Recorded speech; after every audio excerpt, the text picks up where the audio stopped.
చల్ల చల్లగా గాలి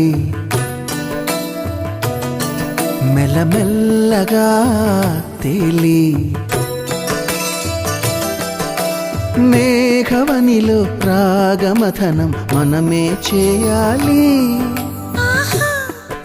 ఓహో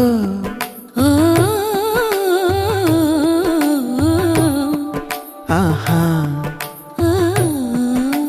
చల్ల చల్లగా గాలి మెల్లమెల్లగా తేలి మేఘవనిలో రాగమథనం మనమే చేయాలి. హలో గైస్, సమ్మర్లో ఎక్కడికి వెళ్ళకుండా ఇంట్లో కూర్చోవడమే ప్రశాంతత గైస్.